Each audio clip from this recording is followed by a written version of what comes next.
महीने भर का राशन आ गया हमारा आज। Monthly grocery. जी मैं अपने राशन कैसे सेव करती हूँ, मैं आज की वीडियो में आपके साथ ये शेयर करूँगी कि मैं अपने राशन को कैसे महफूज करती हूँ। सावन के महीने में टिड्डियों, सूंडियों, सुसरियों से कैसे बचाती हूँ, आज की वीडियो में मैं आपके साथ ये शेयर करूँगी। अस्सलाम वालेकुम, कैसी है मेरी यूट्यूब फैमिली, मेरी प्यारी बहनें। उम्मीद करती हूँ कि आप सब खैरियत से होंगी।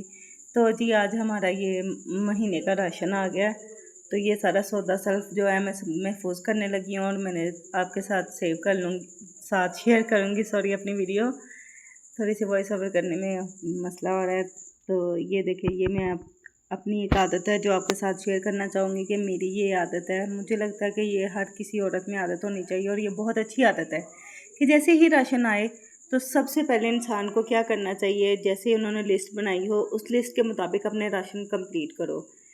क्योंकि अगर कोई चीज़ रह गई है तो इंसान टाइम से वापस कह देता है दुकानदार को कि आपने ये सामान नहीं भेजा।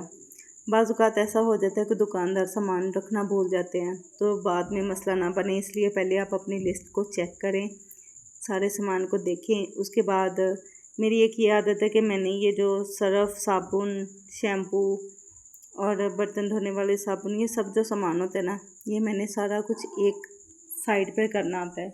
क्योंकि आपको पता है कि इसकी स्मेल बहुत तेज़ होती है साबुन, सर्फ वगैरह की, तो जैसे राशन में रखेंगे तो और खाने पीने के सामान में ये स्मेल आएगी। इस वजह से गैस मैं ये सारा सामान जो होता है ना, भी ये देखें एक पॉली बैग शॉपर में डाल के घेरा लगा के, तो मैं इसको अलग बाल्टी में रख देती हूँ जिसमें कपड़े धोने वाला सामान होता है। उसके बाद मेरी ये आदत है, ये है काले साबुत मसूर जिसको कहते हैं, तो ये मैंने साफ़ करने होते हैं। अक्सर ऐसा होता है कि जल्दबाजी हो तो हम सब निकालेंगे, दाल है, चने है, कुछ भी है, तो फ़ौरन से हम भिगो लेंगे।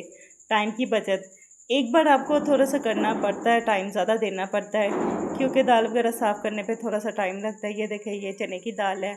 हमारे घर में माशाल्लाह से सभी दालें, चने सब खाते हैं, बच्चे भी और बड़े भी। ये अल्लाह ताला का शुक्र है कि बच्चे ज़्यादा नखरे नहीं करते। ये माश की दाल है, तो माश की दाल बहुत मुश्किल होती है साफ़ करनी, क्योंकि इसमें जो वाइट स्टोन होते हैं ना, वो अक्सर निकल आते हैं।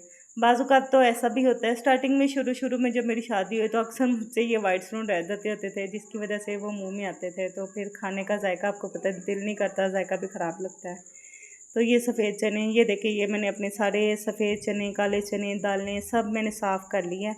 अब ये खुश्क धनिया है, ये भी मैं एक साथ ही साफ़ करके और इसको हल्का सा ड्राई रोस्ट करती हूँ। उसके बाद इसका पाउडर बना के रख लेती हूँ। ये शोरबे वाले सालन में बहुत मज़े का टेस्ट देते हैं और बड़ी अच्छी खुशबू भी आती है।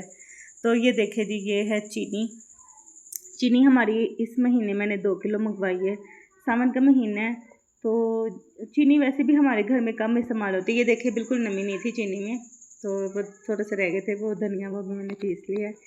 तो ये देखिए जी, ये है चीनी बिल्कुल नमी के बगैर।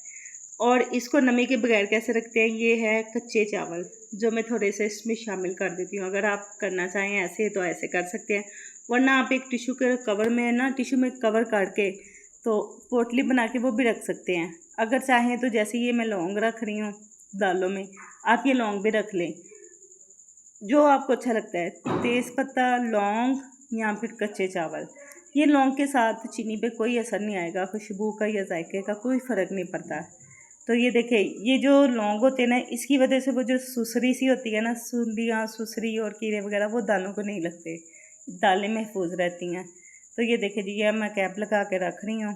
तो मेरी आज की वीडियो आपके कैसी लगी है ये ज़रूर बताइएगा, और अगर आप किस तरीके से अपना राशन सेव करती हैं वो भी मेरे साथ शेयर करिएगा। हो सकता है मेरी नॉलेज में इजाफा हो जाए, या हो सकता है आपको कुछ नया सीखने को। मेरे चैनल को सब्सक्राइब कीजिएगा, मेरी वीडियो को लाइक कीजिएगा और एक अच्छा सा कमेंट कीजिएगा। ओके जी, अल्लाह हाफिज़।